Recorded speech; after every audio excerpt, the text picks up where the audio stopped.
December 25th, 2018 was the worst day our town had seen since its founding. People call it the Christmas of the Lost.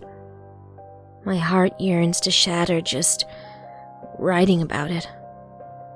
Hundreds of parents laid out gifts under their Christmas trees the night before. Each parent woke up to an identical scene as when they went to sleep.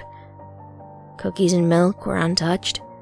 Stockings bulged with undisturbed treats, and gifts rested in their places under the Christmas trees, cold from the lack of children's joy. My wife Nina and I were no exception.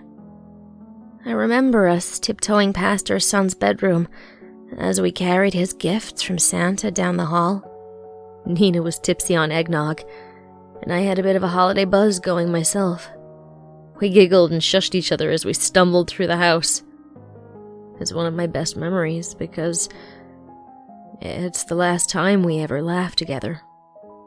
Hell, I can't even remember if we've laughed at all since then.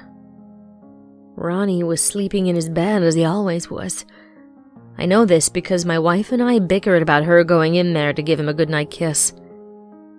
Looking back now, I thank God she won that battle. It brings me something close to a hint of solace to know that some of his last moments in this house were spent under the care and love of the woman who carried him. We set up his tricycle, placing the largest yellow bow atop the handlebars that we could find. Nina's mother's tradition dictated that we place an orange at the bottom of his stocking, but the rest was filled with little toys and candy. I groaned as she handed me a full plate of cookies. Ugh! Why do we always make so many again? Because it's fun. I don't know about you, but when Ronnie and I are making them, a small part of me actually believes they'll be eaten by Father Christmas. She blushed as she placed an amber strand of hair behind her dainty ear. The thick peanut butter cups atop the cookies were killing me that year. I remember choking on my own saliva, turned into a biting syrup by sugar. We got it done though, leaving exactly one cookie uneaten for Ronnie to sneak in the morning. The milk, however, was all mine.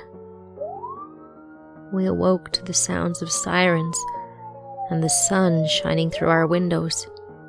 Nina's bedside clock read 9:18 a.m. As much as I tried to fight it, a cold chill enveloped each cell in my body.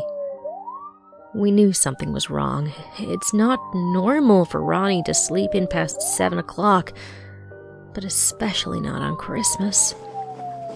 Nina took off running to his room on instinct, fearing that he'd left the house and gotten hit by a car or injured. I held my breath, praying to hear his sleepy little voice. But so far, my wife's calls had gone unanswered. Chris, Ronnie's not here!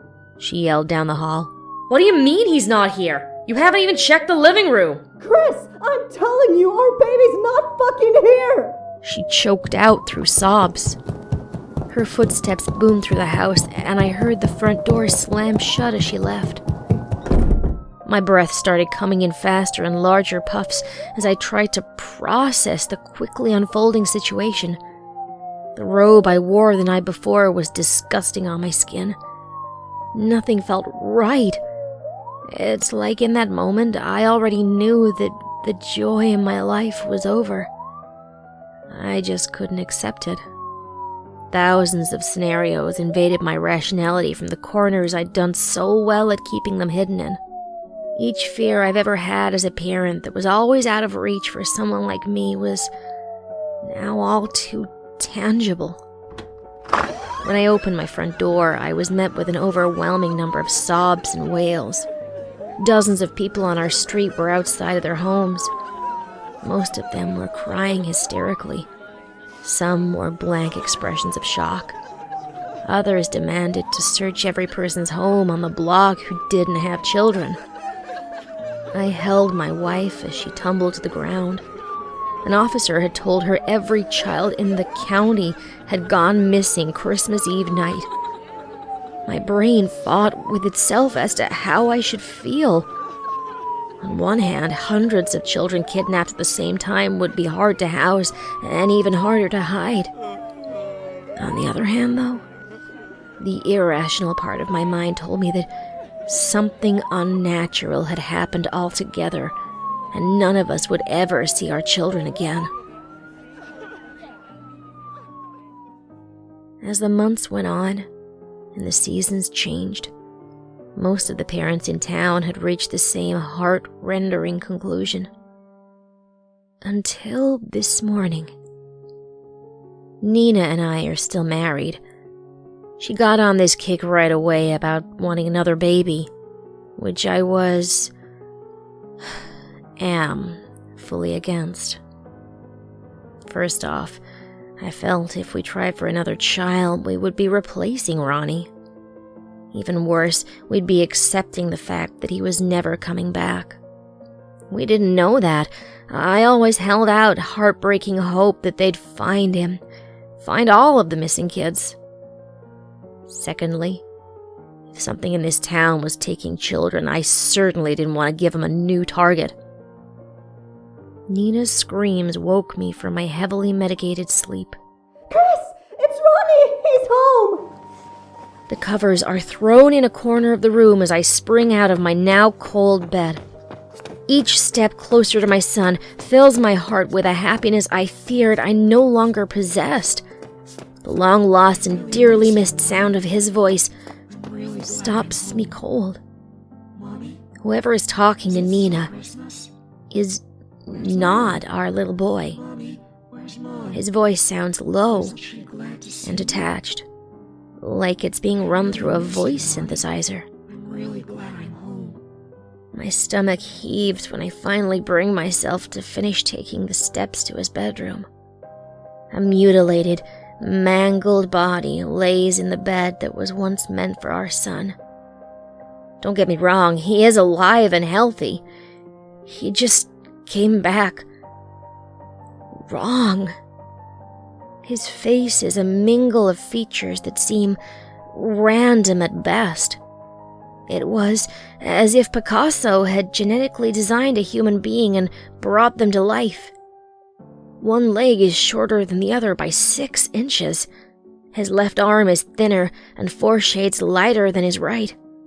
The left eye, placed haphazardly on his face, is one of the only qualities that proves to me it's really him. The eye on the right looks like it belongs to someone else entirely.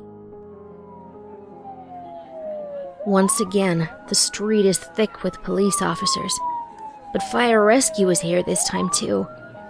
Parents are holding disfigured children as they're laid on stretchers, each one yelling about how they're fine and don't need treatment.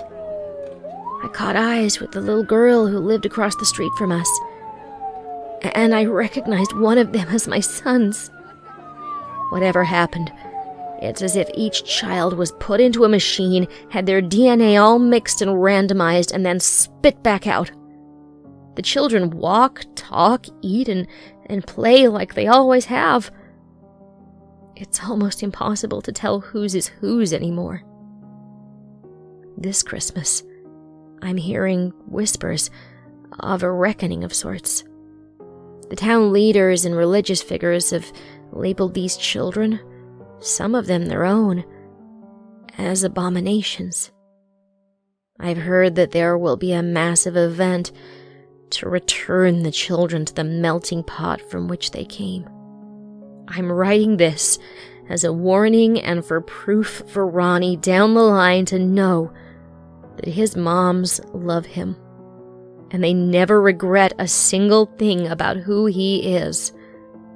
We're taking him the hell out of here. By the time they notice a child's missing, we will be long gone. Surely there's somewhere in the world that will greet him with acceptance and love. We're just happy to have him back. Though, I can't help but wonder what surprises Nina and I will wake up to this Christmas Day morning.